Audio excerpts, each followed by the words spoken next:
बिस्मिल्लाहिर्रहमानिर्रहीम। मैं हूं जवेद इकबाल हजरा और आप देख रहे हैं news line digital.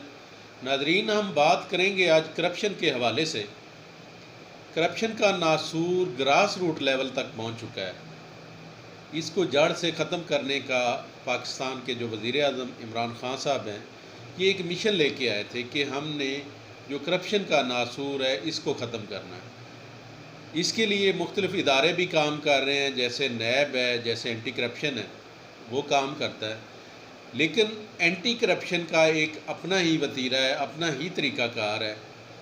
Anti corruption में पहले तो मैं आपको नाज़रीन बताता जाऊं कि जो उनकी सिलेक्शन होती है, जो ऑफ़िसर वहाँ पे तैनात होते हैं जो करप्शन को रोकने के लिए, जो एंटी करप्शन के ऑफ़िसर होते हैं, वो पुलिस के महकमे से ही लिए जाते हैं, जिन्होंने अपनी सर्विसेज पुलिस में फ़राहम की होती हैं।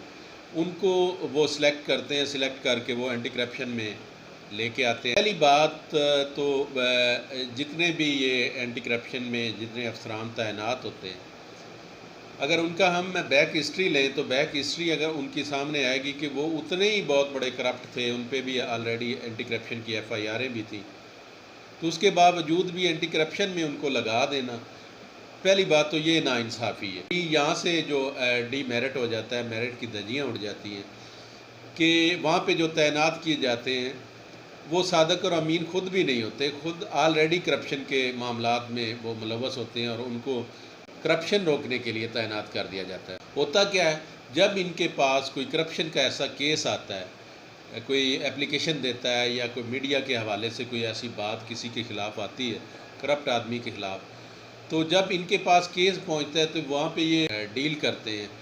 डील होती है तो देन ये उनको रिलीफ भी फराहम कर देते हैं।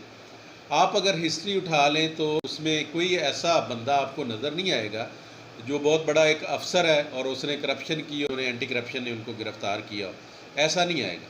वहाँ पे आपको अगर कोई मिलेगा तो क्लर्क मिलेगा जिसने कोई 5,000 रुपया लिया, 10,000 रुपया लिया, कोई ड्राइवर मिलेगा, कोई आपको पटवारी का मुंशी मिलेगा, छोटे मोटे ओहदों पे लोग हैं वो आपको वहाँ पे मिलेंगे। वहाँ उनको ये पकड़ते हैं, उनको गिरफ़्तार भी करते हैं, उनको सज़ा भी होती है, जज़ा भी होती है। लेकिन जिनके लिए वो काम करते हैं, जिन अफसरान बाला के लिए वो काम करते हैं, जिनके लिए वो पैसा इकट्ठा करते हैं, क्या कभी एंटी करप्शन ने उनके ऊपर भी हाथ डाला? क्या एंटी करप्शन ने कभी उनको भी पकड़ा? क्या किसी बड़े अफसर को बेनकाब इन्होंने किया उसकी करप्शन को? हालिया एक वक़ूआ हुआ है साहिवाल में मेट्रो कॉरपोरेशन के एक एक्सियन है असद बाबर साहब।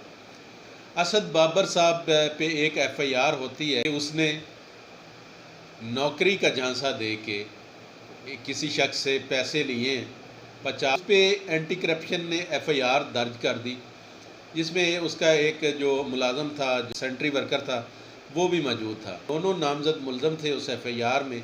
23/21 एंटी करप्शन की ये FIR है जो हालिया हुई है पिछले माह में। ये 24 तारीख को FIR हुई और 25 तारीख को जो असद बाबर साहब हैं एक्सियन, उन्होंने करप्शन के इन्वेस्टिगेशन ऑफिसर थे, उनके साथ साजबाज हो के मुबैना तौर पे 6 लाख रुपया इन्होंने इन्वेस्टिगेशन ऑफिसर को दिया और 24 घंटे में, आज 24 तारीख को वो FIR हुई है और 25 तारीख को उसको बेगुनाह कर दिया गया उस FIR में। 25 तारीख को एक्सियन साहब बेगुनाह हो गए और जो उसका मतहत था सेंट्री वर्कर खुरम नामी एक शख्स, सारा मुद्दा उस पर डाल के उसको चलान कर दिया गया।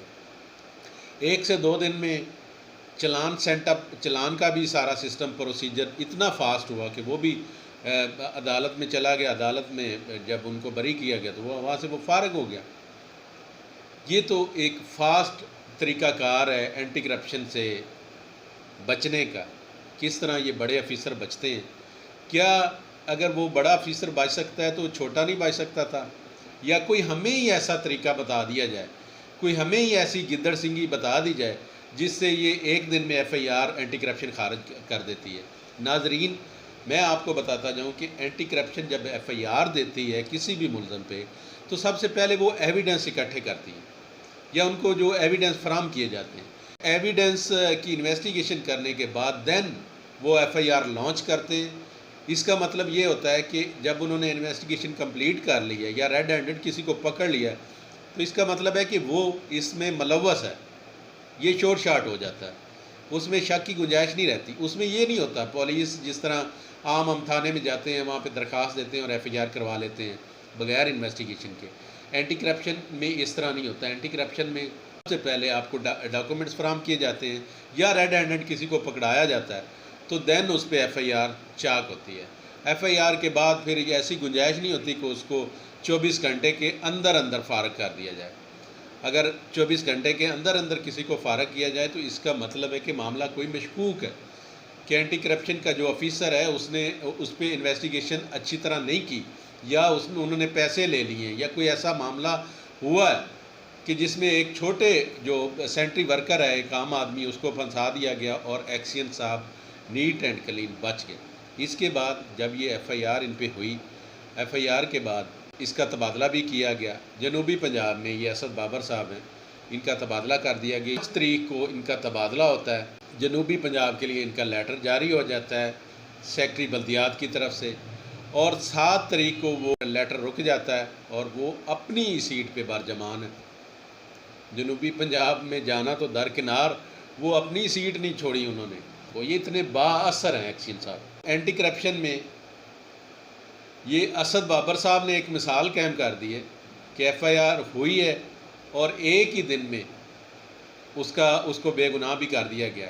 कि ये कौन सी गिद्दड़ सिंगी है, ये हमें भी बताई जाए, और ये जो बेगुनाह फंस जाते हैं एंटी करप्शन के चक्कर में, उनको भी पता चले कि ये गिद्दड़ सिंगी है। जब तक इमरान खान साहब आप ये छोटे छोटे जो सुराख हैं करप्शन के, जो हमारे मुल्क को लूटा जा रहा है, बेदर्दी से लूटा जा रहा है, जिसका आप मिशन लेके आए थे, जो आपका मकसद था, जो आपकी पाकिस्तान तहरीक इंसाफ पार्टी का नारा था कि हमने करप्शन फ्री पाकिस्तान बनाना है, तो करप्शन फ्री पाकिस्तान बनता नज़र तो नहीं आ रहा। साहिवाल तो करप्ट ब्यूरोक्रेसी, उनके लिए तो बहुत आइडियल जगह, लेकिन ये करप्शन का बाज़ार, ये इदारों में बेजा दखल अंदाज़ी आपके PTI के वर्करों की, ये कब तक रहेगी? कब तक ये अवाम को ऐसे ही लूटा जाएगा? जबकि आप तो कहते थे कि मेरी तरीके इंसाफ की हुकूमत है, मैं इंसाफ फराहम करूँगा।